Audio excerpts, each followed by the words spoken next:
Hey guys, welcome back to my YouTube channel. It's me, Sarell, and for today's video, I will be filming episode 2 of Sex Education series with Sarell, entitled Let's Talk About Consent.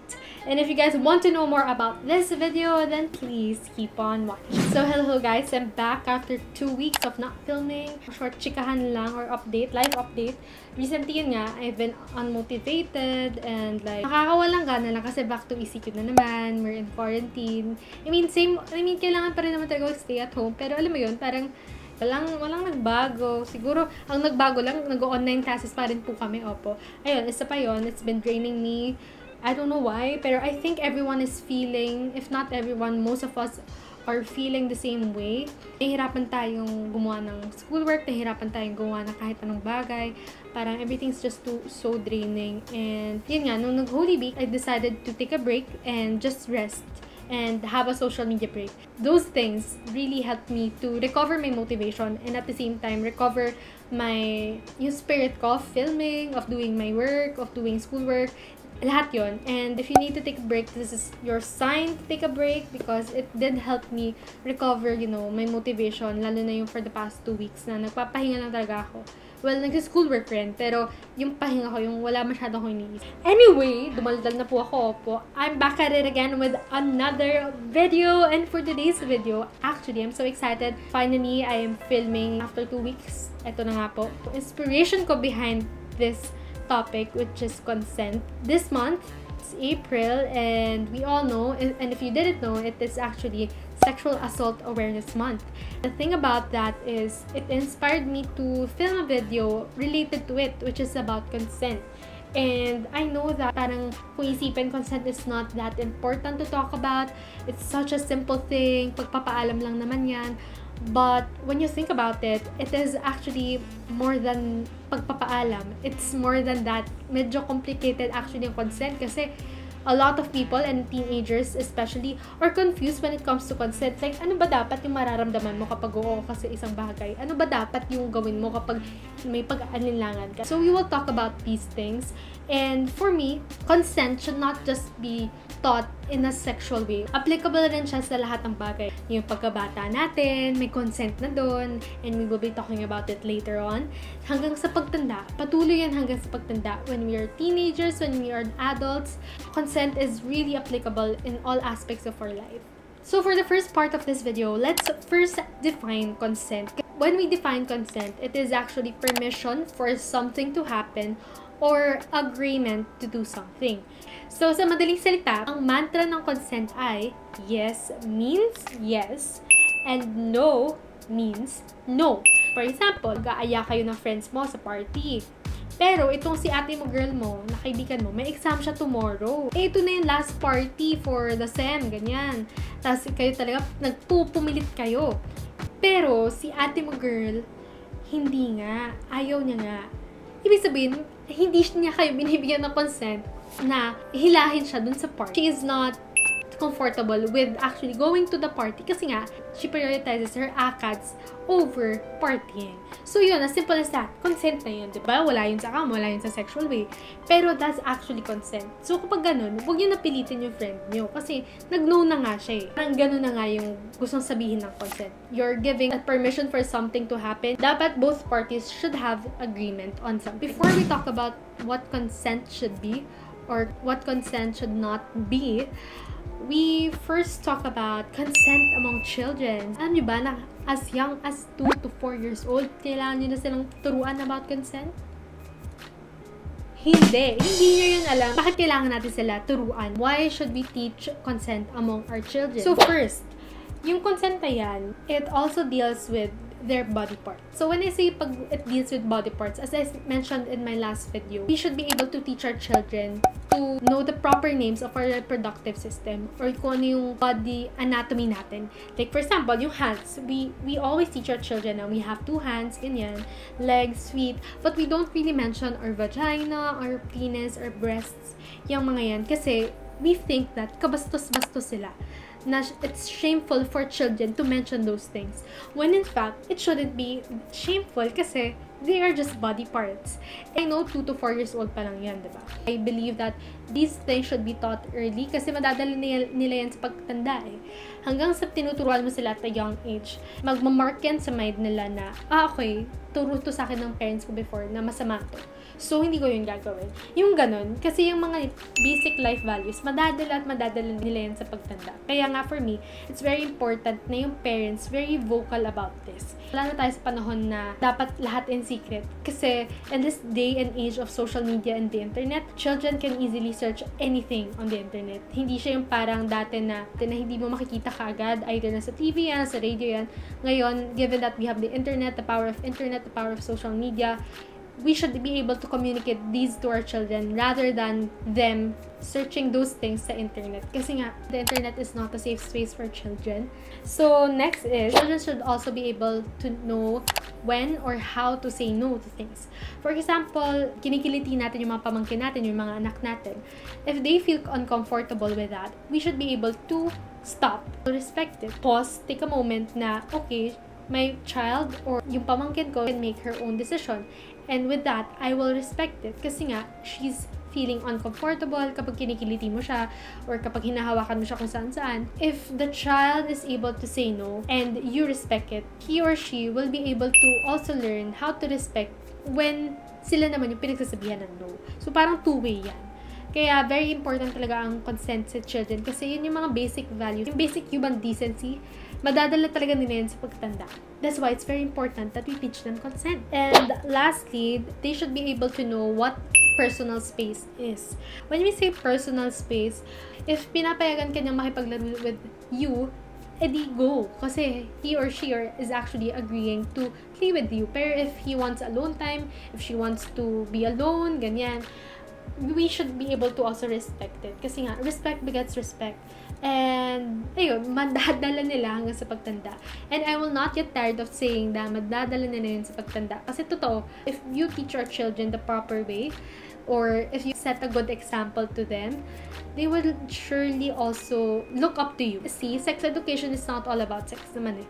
It's actually teaching some basic human decency na at first we feel like it's complicated, but honestly, it's not that complicated to teach. So, ayun lang naman yung sentiments ko on consent among children. So, we were able to define consent.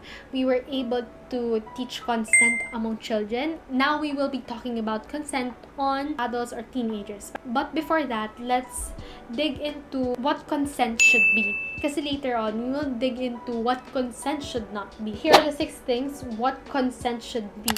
Consent should be ongoing, freely given, specific, informed, enthusiastic, and with communication.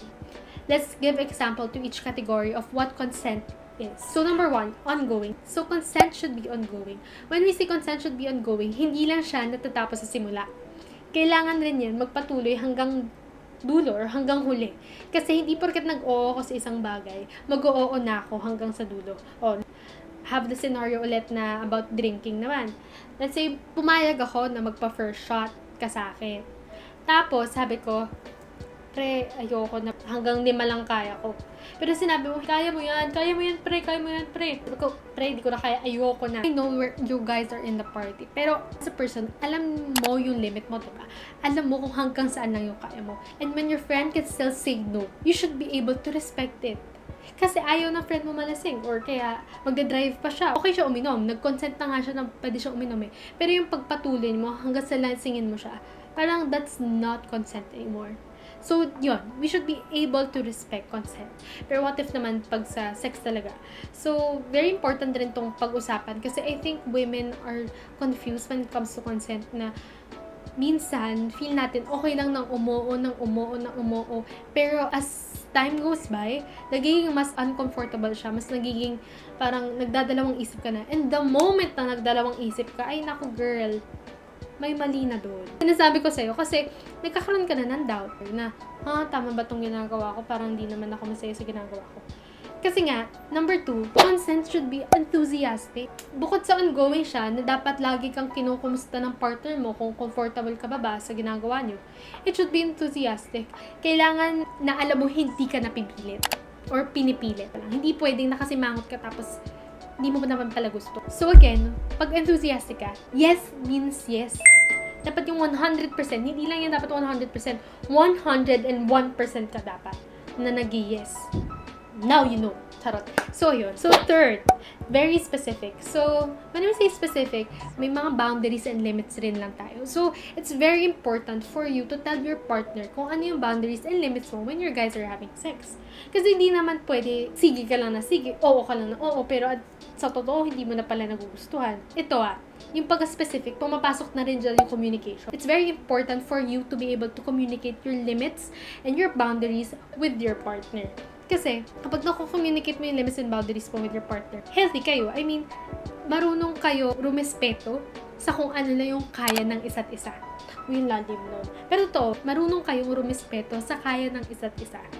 Kaya nga, sometimes better nga if before kayong mag-sex, it's very important na ask first your partner kung anong limits niya.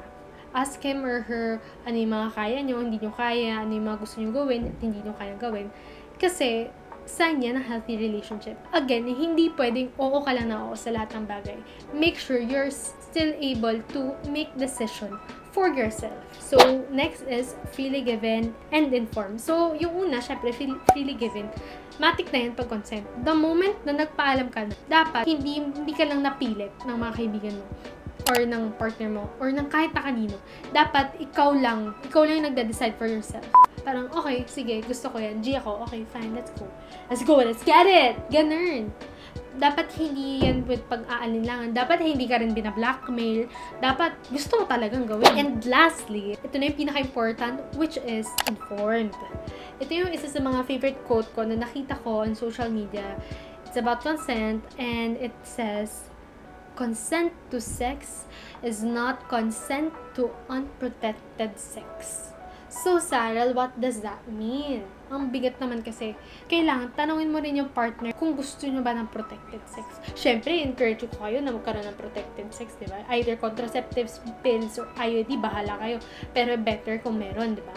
Unless you guys are planning for a baby or unless you're ready to have a baby. So, ayun. Kasi, I don't know, there are scenarios na hindi natin natatanong yung partner natin about using kahit condom lang Kaya ako rin to nilast kasi I also want to share some parts of the documentaries that I've watched, they mentioned in my past video about unprotected sex. And what's bothering me is na yung mga teenagers doon, of course, kaya nga sila nabuntis, kadalasan hindi sila gumagamit ng condoms. Hindi pala nila alam na nakakabuntis ang sex. 'Di ba? I mean, nakakagulat yun kasi basic knowledge yun na for two people to have a child, they need to have sex. And yung process na yun yung makakabuntis sa babae. That's why it's very important na malaman rin ng mga babae kung ano yung consent and kung ano yung importance ng paggamit ng mga contraceptives or condom or IUD or anything that would maiwasan ang unplanned pregnancies. So, ayun. So, yun yung 6 na kailangan natin or what consent should be. So, ayun. Now you know. Yeah, now you learn. So, I hope and after watching this video, if you're ready or if you're doing it or if you're still exploring, this video will help you na be more comfortable when it comes to making your own decisions. Na hindi ka lang padalay-dalay sa decision mo. Pag-isipan mo yan mabuti, girl. Next part naman, what consent should not be. As I said a while ago, consent mantra means no means no. So kapag sinabi ng babae na no, we have to respect that. You have to respect that. Kasi nga, nakakapag-isip naman kami. Nakakapag-decide kami. And if you don't respect that, the moment that you don't respect that, the moment na nilagpasan mo siya sa boundaries niya, you know what that means. That's assault. Kasi, kapag decide yung babae, tapos hindi mo pa rin nirespeto, ginawa mo pa rin. Ibang usapan na yun. So, ayun. That's why we're talking about consent. Hindi lang yan verbally nasasabi na no. There are situations na, for example, it can be as simple as turning away, not talking back or not communicating with you kasi nga uncomfortable na paano ka pa magno-no, diba? When a person is intoxicated with drugs or alcohol, that's not consent, girl.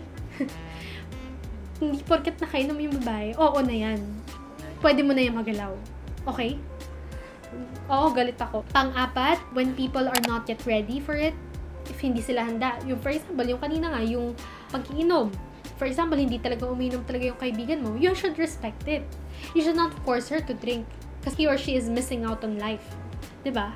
Let him or her decide for himself. Yung ganun, respect begets respect lang, guys. Some people, when they don't feel like doing it, if nagkakaroon na sila ng aninlangan, na parang, hindi ko pala kaya, hindi ko pala kayang gawin, hindi pa ako handa, you should respect that. Kasi nga, that's consent. He or she is simply saying no. Let's not make things complicated. Kapag nag-away na kayo at lahat, kapag ayaw at irespeto mo yun. Consent comes with respect. Talaga. So, ayun. So, I hope you guys were able to enjoy this video. You were able to learn something from this video. If you did, please give it a thumbs up. Don't forget to comment down below your thoughts on consent. Please do comment down below your thoughts on consent because I actually want to, like, yun nga, gusto ko magkaroon ng communication dito. Pero, wala naman nagko-comment. Pero sana naman tulungan nyo ako mag-comment. Anyway. So, ayun. So, for the next episode, I kind of want to talk about healthy relationships. Because I've never been into a toxic relationship. So, let's talk about a healthy relationship. I don't know, guys. If you guys want to comment down below your suggestions, you may do so. And I'm really excited for my next video. And with that, thank you guys so much for watching. I'll see you on my next video. Bye!